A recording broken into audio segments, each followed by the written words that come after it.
What's up everyone, welcome back to ARTV. My name is John and it's time for a review of the sophomore album by the rock band THREAREESS. It's called How Do You Love? Feel Your Feelings, Fool landed as their debut album in early 2017. I thought it was pretty great. I was a little bit late to the party, but when I did get on board, I found the tracks very engaging, charismatic, kind of giving the middle finger a lot of times because that's the energy that I got. A lot of publications noted the Riot Girl influences, bands like Bikini Kill, and I totally get that, but I also feel that they had a unique enough perspective that it was going to work. They could definitely be a voice for an upcoming generation. Whereas on the first album, it was a little bit more confrontational, I would say angry, heated in places, but also implementing surf rock, alternative, and some other throwback sensibilities. I would say that their sophomore LP here is landing with more of an emphasis on the surf rock aspect of the band. It's not that it's necessarily toned down or censored in any way, because that is not the case. It's just that the romantic feelings have been dialed up a bit because Lydia Night, the frontwoman, is currently dating Dylan Minnette, who you might know from the band Wallows, or maybe from his acting role in 13 Reasons Why.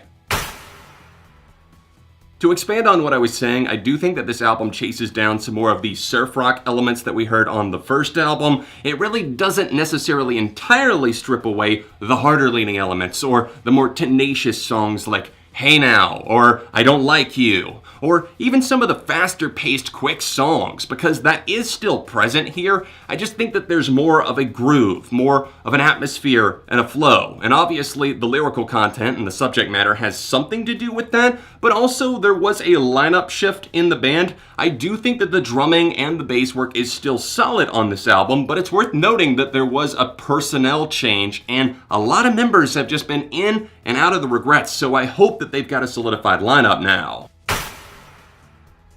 You can tell that there was a lot of work that went into crafting these songs and molding them into the exact vision that Lydia Night had for them. But also, I do feel that perhaps creative input from the rest of the band, not that it never happens, because obviously I can't see in the studio. I just feel that this is more Lydia's baby, the rest of the band, more hired hands, not to say that they're not a part of the band, but it's definitely Lydia at the helm. And I do feel that a lot of the tracks kind of run in circles. It's a little bit overly long for what it is. There's not necessarily bad songs on here. It just gets monotonous because it is 15 songs, and especially in the back half, the first half, like the first 7 songs, all the way up through like Stop and Go, it's so solid, very catchy, fist pumping, windows down type of music, and we really hit a solid groove. But after that, something just starts to feel a little bit more familiar. To be entirely honest though, it really doesn't stop the album from being entirely worth checking out because the flow is pretty impeccable. They did a great job at making these tracks jump from song to song. Like if one's starting to get a little bit boring, maybe you're tired of the subject matter, it's quickly going into the next one, and that's how I feel, especially in the back half of the album. So the musicianship here, the guitar playing, there are some good licks. I like that some of the songs kind of start from the skin and bones and they slowly build their way up, like Coloring Book. There's a lot of great moments here that make this album definitely worth hearing.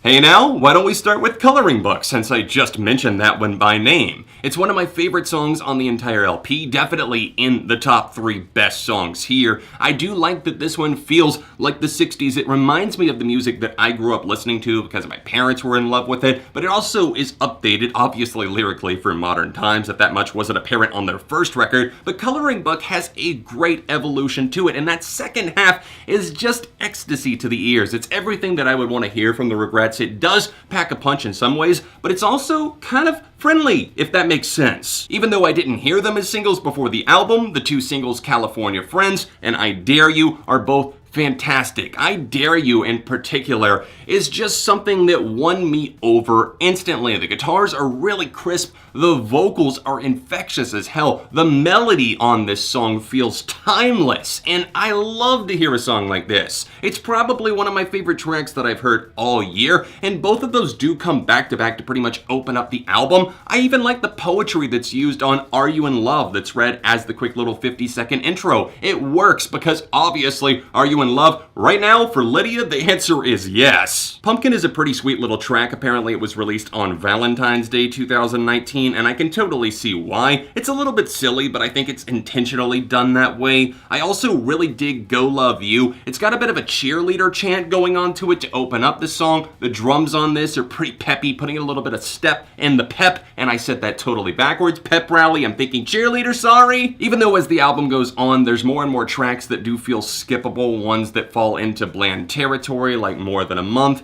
Dead Wrong, and then The Game, the chorus on that one falling particularly flat. I just feel like that song is really lacking something that it needed, especially the idea of the track, talking about the fact that she knows she's a hypocrite, but she has to play the game anyways. I just don't feel that it lived up to its full potential, but outside of those moments, there's so many tracks that do make this worthwhile. At the very least, you're gonna cherry pick some of these off. I have to give a mention to one of the major highlights, perhaps my favorite song on the entire album, How Do You Love? No, not the title track. It's actually the song Fog. I love the build on that one. The vocals are fantastic, and that almost kind of shrieking guitar line there as it leads up to I Wanna Hear You Call My Name. It's just unrelenting, so unbelievably catchy. You have to check that one out. I will put my favorites and least favorites in the description, but yes, huge praise goes to Fog.